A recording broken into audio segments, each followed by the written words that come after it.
अस्सलाम वालेकुम दोस्तों। आज की वीडियो बनाने का एक बड़ा ही सादा सा और सिंपल सा मकसद है। आप सभी दोस्तों को मैं एक ऐसी चीज़ दिखाना चाहता हूँ जो चीज़ देख के आप हैरान रह जाएँगे, दंग रह जाएँगे।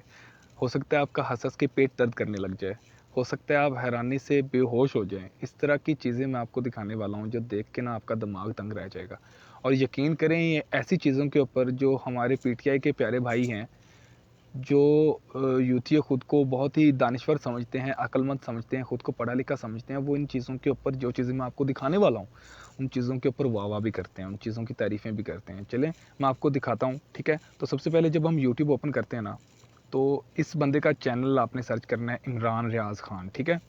इमरान रियाज़ खान का चैनल ओपन करने के बाद चौधरी आपने इसकी वीडियोस का थंबनेल रीड करना है और कुछ भी नहीं करना है।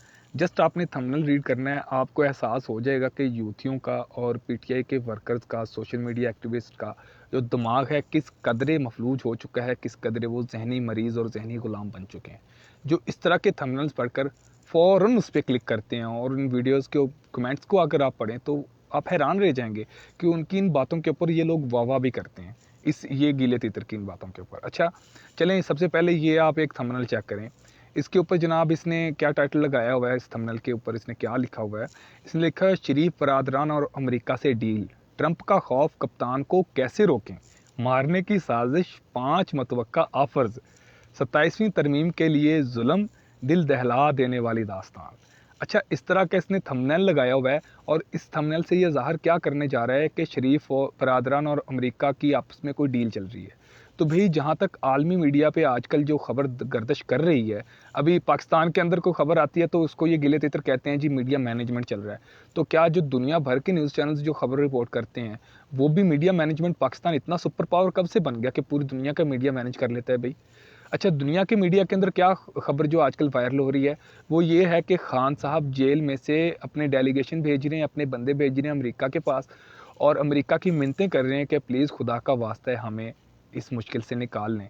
खान साहब मिन्नतें करता है कि अल्लाह का वास्ता है हमें यहाँ से रिहाई दिलवा दें। उससे पहले आपको याद होगा अभी जो ओआईसी कॉन्फ्रेंस हुई थी 15 तारीख को अपने पाकिस्तान के अंदर इस्लामाबाद के अंदर, तब भी खान साहब ने अपने लोगों को पीटीआई के जितने भी वर्कर्स थे, एक्टिविस्ट थे, सभी की मिन्नतें की थी कि अल्लाह का वास्ता है आप सभी ने 15 तारीख को जब ओआईसी का इजलास हो, आप लोगों ने तब एहतजाज करना है। ताकि ये हुकूमत इतनी मजबूर हो जाए और दुनिया के सामने हमारा इमेज जाए कि हम जनाब पूरी दुनिया के सामने ये ज़ाहिर करें कि हम जनाब एहतजाज कर रहे हैं और हमने कोई मुल्क के अंदर अच्छा काम नहीं होने देना जब तक इमरान खान रिहा नहीं होगा।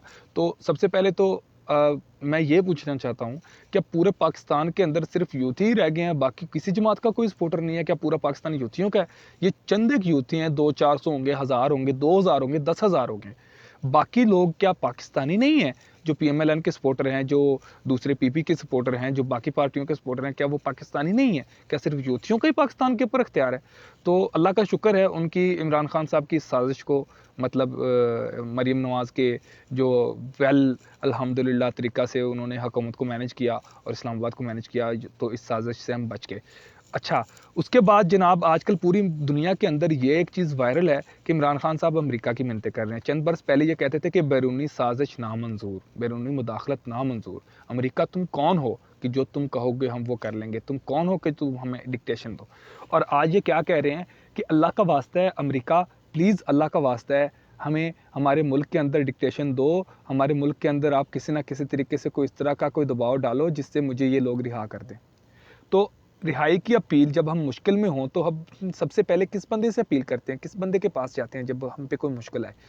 ज़ाहिर है हम उसी बंदे के पास जाएँगे जिस बंदे ने हमें वो मुश्किल काम दिया हो। मुझे अगर कोई बंदा कहे कि तुमने फ़लाँ काम करना है, उसके अंदर तुम्हें मुश्किल है, तो अगर तुम्हें कोई मुश्किल आएगी तो मैं सँभाल लूँगा, तुम ये काम खुले दिल से करो।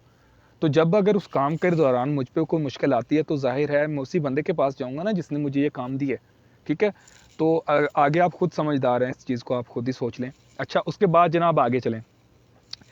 टॉपिक ये है कि हमने इस बंदे के जो ना ये थंबनेल्स रीड करने हैं। अच्छा, आगे वाला जो थंबनेल है वो आप रीड करें। इसने क्या लिखा है जनाब गिले तितर साहब ने कि कप्तान को धमकी, जान को खतरा, एक कदम पीछे नहीं हटूंगा, 3 मरतबा डील को ठोकर पाकिस्तान बंद होगा, एस्टेब्लिशमेंट की गेम, काजी के चहीते मुश्किल में, आज बड़ा इलेक्शन।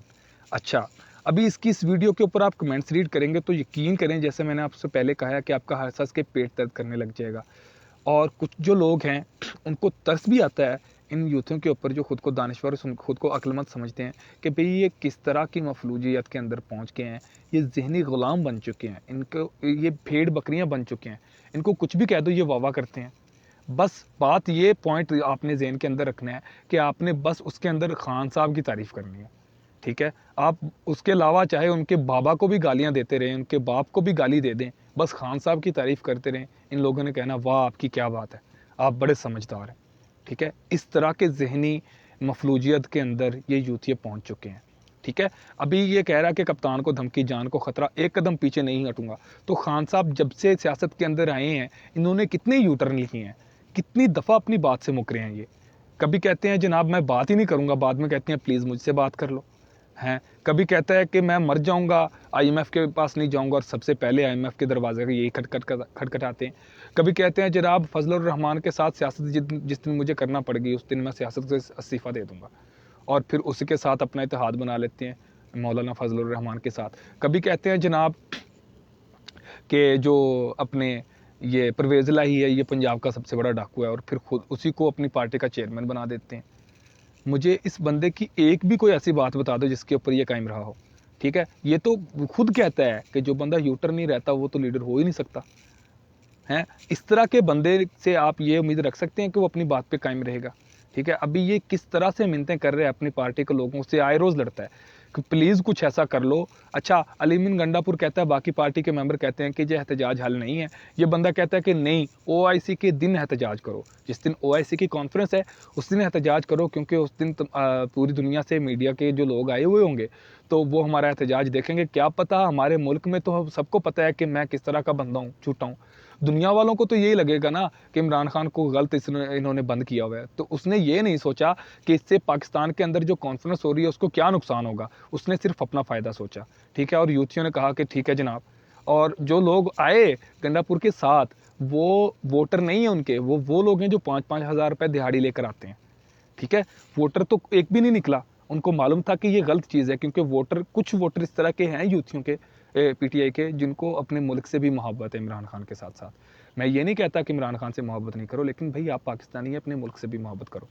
अच्छा, उसके आगे का जनाब आप थंबनेल देखें। अच्छा, आज कप्तान की वापसी, सुप्रीम कोर्ट में तमाम जजेस इकट्ठे, अदलिया पर कंट्रोल की ख्वाहिश, बड़े फैसले, पीटीआई पावर शो, फिर काजी चाहिए, अमेरिका में लॉबिंग। अच्छा, अमेरिका में लॉबिंग कौन करवा रहा है, आप मुझे ये बताएं। जितनी भी अमेरिका के अंदर लॉबिंग हुई है ये पीटीआई की तरफ से हुई है। कभी जनाब ये करारदाद पेश कर देते हैं उनकी मिन्नतें तरले करके, उधर के सेंटर्स की, उधर के जो पार्लियामेंटेरियंस हैं उनकी मिन्नतें तरले करके उधर को करारदाद पेश करवाने की कोशिश करते हैं कि हमें इमरान खान के लिए अमेरिका से बात करनी चाहिए। कभी ये किस तरह की बात करते हैं अमेरिका के पास जाके, कभी किस तरह से मिन्नतें करते हैं। इनकी ऑडियो लीक्स हुई, इनके ईमेल लीक्स हुए, सारी दुनिया को पता है कि इमरान खान आए रोज़ मिन्नत करता है अमेरिका की कि अल्लाह का वास्ता है हमारे मुल्क के अंदर मुदाखलत करो।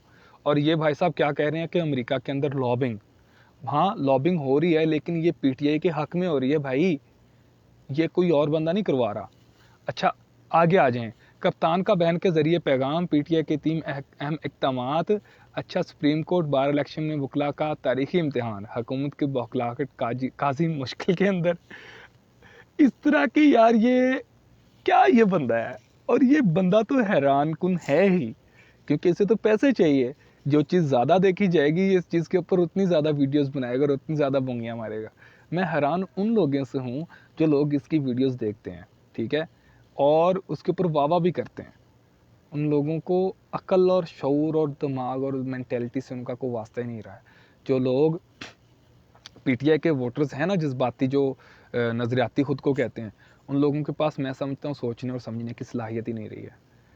उनको बस एक चीज़ का पता है कि हमने बस इमरान खान से अपनी मोहब्बत करनी जारी रखनी है। उसके बदले चाहे हमारे बाबा को गाली दे, हमारी बहनों को गाली दे, हमारे घर वालों को गाली दे, हम कोई जुर्म करें, हम अच्छा काम करें, बुरा काम करें, कुछ भी करें, बस हमने इमरान खान से अपनी मोहब्बत जारी रखनी है। वो ये नहीं देखते कि हम जो काम कर रहे हैं उससे हमें क्या नुकसान होगा, हमारी फैमिली को क्या नुकसान होगा, हमारे मुल्क को क्या नुकसान होगा। वो ये बस ये एक चीज़ इनके अंदर रखते हैं कि इमरान खान को फ़ायदा होना चाहिए, और अनदेखे में वो नुकसान ही कर रहे होते हैं, फ़ायदा नहीं कर रहे होते, ठीक है। उनका जहन और उनका जो सोचने समझने की जो सलाहियत है वो उस कदर मफलूज हो चुकी है कि जिसका आप अंदाज़ा भी नहीं कर सकते। आपने देखा होगा मदीनातुल मुनव्वरा के अंदर, मस्जिद नबवी के अंदर लोगों ने नारेबाजी की थी। वो भूल चुके थे कि हम मुसलमान हैं भाई। उधर मस्जिद नबवी के अंदर अल्हम्दुलिल्लाह मैं ख़ुद भी उम्रा करने के लिए जब गया था खाना काबा के अंदर, और फिर मैं दोबारा जब मस्जिद नबवी में नमाज़ अदा करने के लिए गया मदीनातुल मुनव्वरा, वहाँ पे माशाल्लाह इतना एहतराम है कि उधर के जो गार्ड लोग हैं वो भी ऊंची आवाज़ के अंदर बात नहीं करते एक दूसरे से हैं, और उधर जाके उन लोगों ने नाराबाजी की। ये भूल गए कि हम मुसलमान हैं। इनका जहन इस तरह से मफलूज हो चुका है। तो जहाँ कहीं पे भी आपको यूथिया नज़र आए, प्लीज़ उन पे तरस खाया करें, उनके साथ बहस ना करें। वो लोग जहनी मफलूज हो गए हैं। कभी ऐसा कोई वक्त आएगा, अल्लाह इनको अकल दे देगा। अभी इनका बुरा वक्त चल रहा है, अल्लाह इनको अकल दे देगा, कभी इनको समझ आ जाएगी कि हमने भी क्या करना है, इनको इंसान बना देगा अल्लाह। तो अगर किसी को मेरा कोई लफ्ज़ बुरा लगा हो यूथियों के अलावा, तो उससे मैं सॉरी करता हूँ। बाकी यूथियों, तुम सोचने और समझने की काबिलियत खो चुके हो, तुम काबिल तरस हो, तुम पे तरस ही खाया जा सकता है, तुमसे बहस करना फजूल है। आज के लिए इतना ही, मिलते हैं अगली वीडियो में। अल्लाह हाफिज़।